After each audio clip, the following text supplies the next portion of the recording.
सासू माँ, मेरा हाथ पकड़ लीजिए, आगे बहुत गहरा गड्ढा है। अब पता चलेगा बुढ़िया तुझे, जब आगे जाके गड्ढे में गिरेगी। अरे माँ, दिव्या, ये क्या किया तुमने मेरी माँ के साथ? अरे मम्मी, आप यहाँ कैसे आई? प्रिंस, तुम यहाँ कैसे? मैं यहाँ पे कैसे? तुमने मेरी माँ को धक्का मार दिया और तुम मुझसे पूछ रही हो मैं यहाँ पे क्या कर रहा हूँ? ये नकली हाथ तुमने मेरी माँ की व्हीलचेयर पे लगा दिए हैं और माँ को ये लग रहा था कि उन्होंने तुम्हारा हाथ पकड़ रखा है और यहाँ पे तुमने उन्हें धक्का मार दिया। नहीं प्रिंस, तुम गलत समझ रहे हो। मैं ऐसा क्यों करूंगी भला? बल्कि मेरी तो नजर नहीं थी उस वक्त। माँ की व्हीलचेयर पता नहीं कैसे आगे गिर गई। तुम बताओ, मैं सासू माँ के साथ ऐसा क्यों करूंगी? वो मेरी माँ जैसी है। बेटा, तूने तो कहा था कि मेरा हाथ पकड़ लो, आगे बहुत गहरा गड्ढा है, पर तूने ये गुब्बारा लगा रखा था। नहीं, ये गुब्बारे तो यहाँ रास्ते में मिल रहे थे।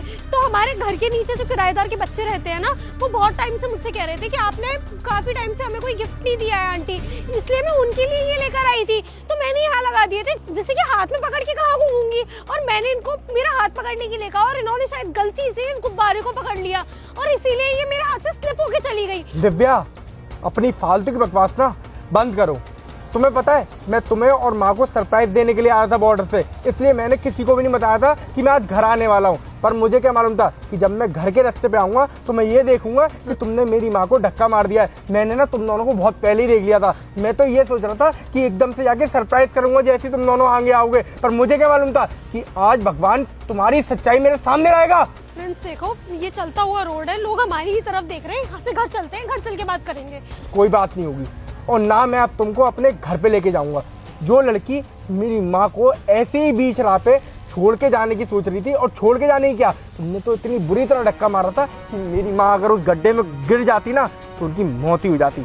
तो मैं तो अब मैं छोड़ूंगा नहीं। अच्छा है कि मैंने तुम्हें नहीं बताया था कि मैं आने वाला हूँ। तुम तो पता नहीं मेरी माँ के साथ और क्या क्या जुल्म करती होंगी घर पे। ऐसा कुछ भी नहीं है प्रिंस।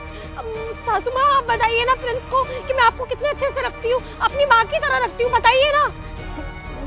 नहीं बेटा, ये तेरे जाने के बाद मेरे ऊपर बहुत अत्याचार करती है, और आज तू टाइम पे नहीं आता ना तो आज तो ये मुझे मार ही चुकी होती। माँ, अगर आपके साथ इतना सब कुछ हो रहा था तो आपने मुझसे कभी कुछ बोला क्यों नहीं? ये मेरी बात नहीं कराती थी तुझसे, कभी फोन नहीं देती थी मुझे। बिल्कुल सही कह रही है माँ। जब भी मैं फ्री होके कॉल करता था कि माँ से बात करा दो, तुम हमेशा यही बोलती थी कि माँ अभी पार्क में गई है, माँ की अभी फिजियोथेरेपी हो रही है, माँ यहाँ है, माँ वहाँ है। कभी भी तूने मेरी माँ से बात नहीं कराई। पूरे 6 महीने हो गए, 6 महीने से ना मैंने अपनी माँ से बात नहीं करी है। पर मैं तेरे प्यार में इतना पागल था कि मुझे तो ये लगता था कि मेरी पत्नी मेरी माँ का ढंग से ख्याल रख रही होगी, पर मुझे क्या मालूम था कि मेरी पत्नी तो मेरी माँ को मारने चली है। प्लीज मुझे माफ कर दो। देखो, जो कुछ भी हुआ मैं उसके लिए तुमसे और मम्मी जी दोनों से माफी मांगती हूँ। प्लीज यहाँ पे सीन मत क्रिएट करो, घर चलो। अब तो मैं ना माफी मांगने की कोई भी जरूरत नहीं है। मेरी माँ है ना, ये मेरी जिम्मेदारी है। अब मैं अपनी जिम्मेदारी ना खुद देख लूंगा। तुम्हें आज के बाद मेरे घर की तरफ आने की कोई जरूरत नहीं है। आज से मेरा और तुम्हारा रिश्ता खत्म होता है। कल तक डिवोर्स पेपर ना तुम्हारे घर पे भिजवा दूंगा मैं। ऐसे कैसे कर सकते हो? तुम तो मेरा भी घर है। तुम्हारा घर अगर तुम मानती ना दिव्या तो तुम ये सब नहीं करती जो तुम आज मेरी माँ के साथ कर रही थी। अरे क्या दिक्कत दे रही थी मेरी माँ तुम्हें जो तुम उनके साथ ये सब कर रही थी? और क्या करती?